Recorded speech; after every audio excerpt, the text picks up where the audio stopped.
99%អារម្មណ៍របស់យើងប្រាប់យើងថាឆ្នាំនឹងញ៉ាំអត់ត្រូវទេនៅពេលដែលយើងឃើញក្រុមហ៊ុនបដូរនៅការវេចខ្ចប់ឬក៏ប្រទេសខាងក្នុងនឹងនេះជាការសង្កេតរបស់ខ្ញុំកន្លងមកទៅលើអ៊ំពូមីងដែលគាត់សម្ដែងអារម្មណ៍គាត់គិតថាឆ្នាំនឹងញ៉ាំទៅអត់ត្រូវទេញ៉ាំទៅប្រកាសជាអត់ធូរស្រាលឬក៏អត់អាចទៅព្យាបាលជំងឺរបស់គាត់បានដោយសារតែការផ្លាស់ប្ដូរការវេចខ្ចប់នឹងទោះបីជាគាត់មិនទាន់បានប្រើក៏ដោយហើយអារម្មណ៍នេះមានឥទ្ធិពលខ្លាំងមែនទែនវាដកជាប់នៅក្នុងចិត្តដកជាប់នៅក្នុងការគិតរបស់យើងគិតអវិជ្ជមានទៅលើផលិតផលដែលយើងកំពុងតែប្រើនឹងដោយគ្រាន់តែវាផ្លាស់ប្ដូរការវេចខ្ចប់ឬក៏ប្រទេសខាងក្នុងដែលសមាសភាពសមហើយនឹងគុណភាពឬក៏បរិមាណនៅដដែលក៏ដោយ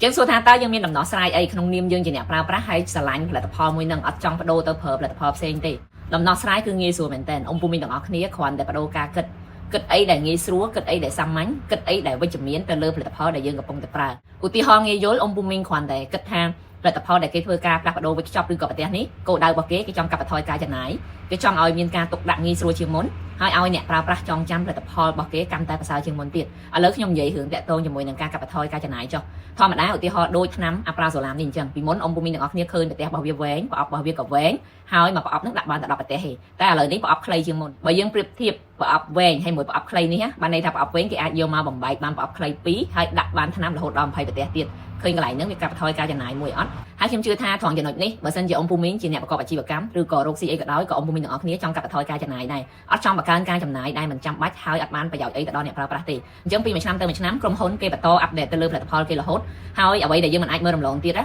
ដោយផលិតផលដែលអ៊ំពូមីងកំពុងប្រើណាមួយដែលយើងគិតថាប្រើទៅទទួលបានប្រសិទ្ធភាពគុណភាពហើយស្រួលខ្លួនហើយតែក្រុមហ៊ុនគេរកឃើញថានៅក្នុងសមាសភាពសមដែលអ៊ំពូមីងកំពុងតែប្រើនឹងអាចមានផលប៉ះពាល់ទៅអ៊ំពូមីងថ្ងៃក្រោយអញ្ចឹងក្រុមហ៊ុនគេដកយកសមាសភាពដែលមានហានិភ័យនឹងចេញមកហើយទន្ទឹមនឹងការដកចេញមកហ្នឹងក៏គេបានគិតគូរថាតើមានកន្លែងណាទៀតដែលគេអាចកាត់បន្ថយការចំណាយឬក៏មានកន្លែងណាមួយដែលគេគួរកែប្រែធ្វើឲ្យផលិតផលរបស់គេ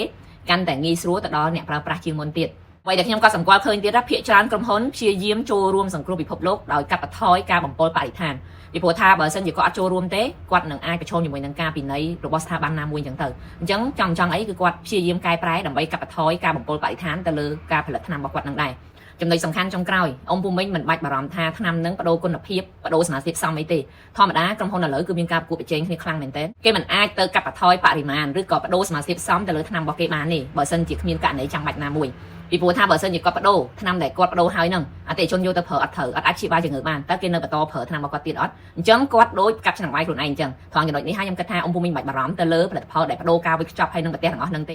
ពីព្រោះថាក្រុមហ៊ុនគាត់គិតគូរបានវែងឆ្ងាយជាងយើងទៀតអ្វីដែលអ៊ំពូមីងគួរធ្វើប្រើថ្នាំតាមការណែនាំកុំធ្វើការផ្លាស់ប្ដូរថ្នាំតាមចិត្តឯងដោយមិនបានពិគ្រោះជាមួយគ្រូពេទ្យជំនាញសរុបមកវិញខ្ញុំសង្ឃឹមថាអ៊ំពូមីងអាចនឹងធ្វើការគិតវិជ្ជមានទៅលើការផ្លាស់ប្ដូរការវេចខ្ចប់ឬក៏លើប្រទេសថ្នាំហើយបើសិនជាមានចង្អុលអីបន្ថែមអាចសួរនាំអសតការីដែលនៅចិត្តអ៊ំពូមីងបំផុតឬក៏អាចខាងក្រោមវីដេអូនេះឬក៏ឆាតមកកាន់ page មកយើងមានក្រុមការងារចាំឆ្លើយនិងដោះស្រាយរាល់បញ្ហារបស់អ៊ំពូមីងទាំងអស់គ្នាទាក់ទងជាមួយនឹងការប្រើប្រាស់ថ្នាំឲ្យបានត្រឹមត្រូវ